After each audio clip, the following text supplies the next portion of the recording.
Hey everyone, and welcome back to the Homology Podcast, a weekly conversation with your HVAC team here at Vertex Mechanical.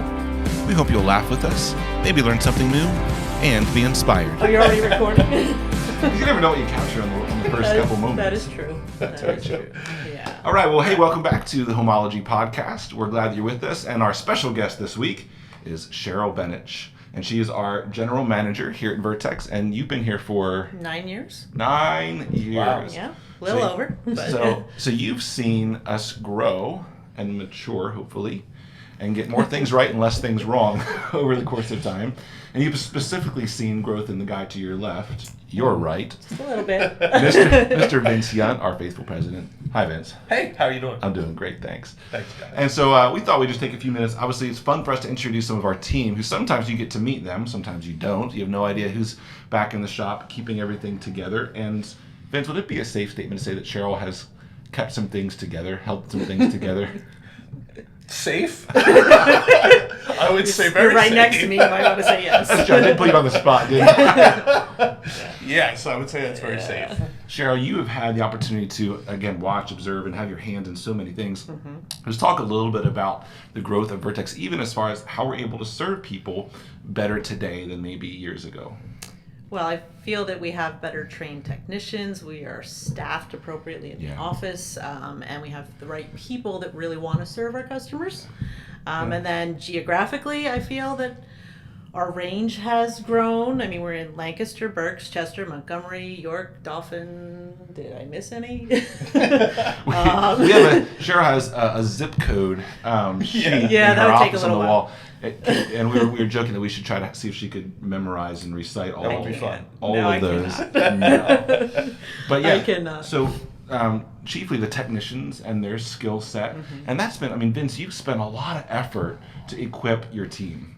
Yeah, no, I mean, to her point, she said that, you know, if I was trying to figure out what we enhanced on the most, it is technicians. I mean, right now we have technicians that are better at doing stuff that I was, you know, just kind of entry level at. Yeah. And now they are, you know, it. Yeah, I mean, even just the other day, just so, you know, our viewers, our listeners know, you know, for an entire day, our team was here getting training all day long on mini splits and how to best install them and keep them running at their peak efficiency. So Vince and Cheryl and the team, they have spent a lot of time making sure that the technicians are really trained well, not only on installation, but again on service. And Cheryl, you've seen that grow as well, where you know, we're caring on a consistent basis for not just, you know, regular maintenance, but for that troubleshooting process, which has gotten a lot better over time.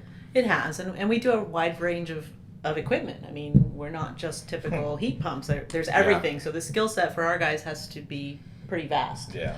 Yeah, that's true. That was something that was a little bit of a new perspective for me as I joined the team.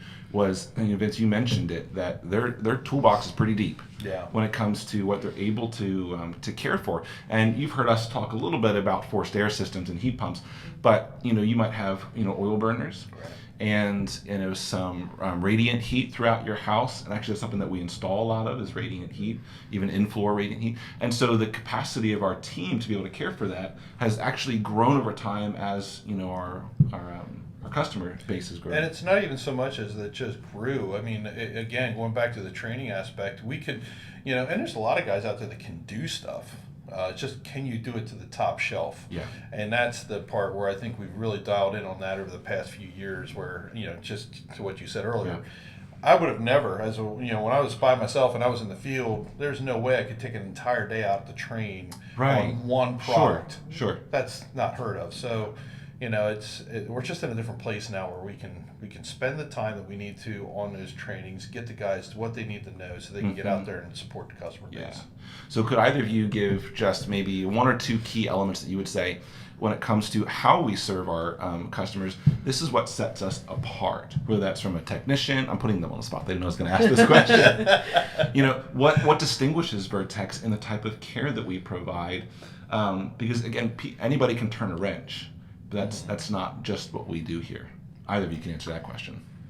I would say responsiveness, first of all. We're Okay, very that's responsive to our great. customers. But I also think that there's very little that we cannot do, that we don't have someone with the skill set to basically tackle that. And even if we send a technician out on a job and maybe it's above his head, he knows that there's support. True. That we can bring someone else to take care of it. So. Yeah. Yeah, I think we talked about this in a previous podcast where, I as a person enjoy kind of, stretching the boundaries.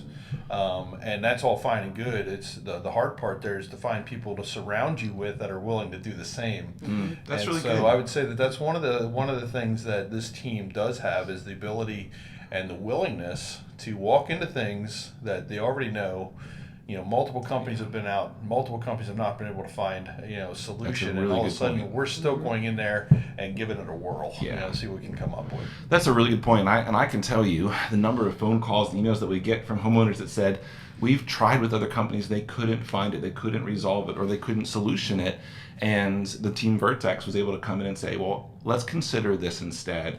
And it opened up many opportunities and possibilities, and things were resolved. And we actually get some of the very best customer feedback from those that have said, we had no solution. We were afraid that meant a complete system rip out and replacement. And instead, Team Vertex saved us thousands of dollars because they saw through to what the actual problem was.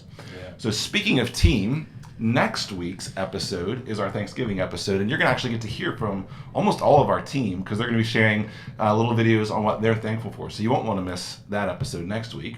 Before we get to that, there's one more team member that is maybe less well known. Only known on radio, and that is our dear friend AC. Now, some of our listeners may or may not know who AC is. So, Vince, why don't you fill us in a little bit about who this guy AC is and how he came to be about? We'll give a little bit of background for it. That way you can then listen and try to find our team member, our virtual team member. Yeah, so anyway, AC was an accident, and it was kind of fun. We this is going back probably close to 10 years ago. We came up with an ad campaign where we wanted to buy window units, targeting people that didn't have ductwork and things like that. So we did this, and my marketer at that point came up with this wanted ad, old Western wanted ad with this air conditioner in it. And that was all fine and good. That was for the print. And then she sent it off to my friend at our radio station and said, hey, do something with this. And so he just kind of jokingly came up with this weird accent, that was trying to sound cowboy, but he has way too much Amish country in, Lancaster County. Right.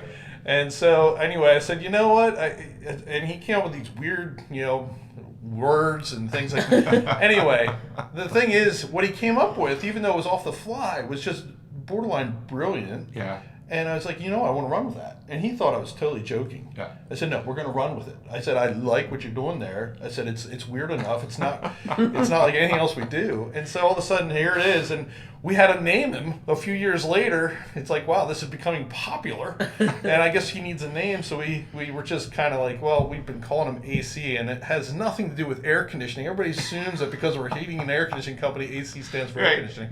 No, it means Amish cowboy. Is he here now? The Amish cowboy? Well, no. We should have had him here as our real guest. Yeah. So anyway, he is a very interesting character, and it's funny how he's evolved and how well he's been accepted to the point where I think he may be the better known of the company and doesn't really work here. So am I right? Am I right, Vince? That so up here in the Stevens Effort area, we have a specific hardware store that many of the locals go to. Yes. And I believe I've heard that you might at times walk through, and if you're wearing maybe your Vertex shirt or something like that, people say, hey, I know you, because I've heard AC. Is that correct? That's correct. Okay. And they don't really care so much about me. They're just wondering, when's AC coming back? Yeah. When are we doing the next AC commercial? So, yeah.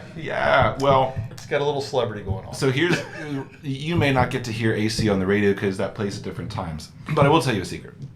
But if you'd like to hear the Amish Cowboy, all you need to do is call into Vertex and ask to be put on hold. There you go. Because some of the radio spots are playing on our on-hold calls. So if you're desperate to find out what an Amish cowboy sounds like, there is a solution for that also. Maybe you could have him at a podcast. We should have him at a podcast. I I think that'd be really great to do. This would be fun. Maybe does the Amish cowboy sing? I don't know if he sings. I was wondering about don't know that he Amish would do cowboy that so Christmas sing-along. Oh, wow. I tell you what, we should talk to him. We'll have that conversation. That might take a little planning. That might. Well, that's a real fun. Thanks, Vince, for sharing that. Cheryl, thanks for being here today, and we're glad that you were able to join us as well. Join us next week for our Thanksgiving episode when our entire team shares what they're thankful for. So have a great rest of your week, and we'll see you again. See you next week. Hey, thanks again for joining us today. As always, we hope you enjoyed your time with us, and you'll return again next week. And if you need to get a hold of us, just visit vertex-mechanical.com to call or email.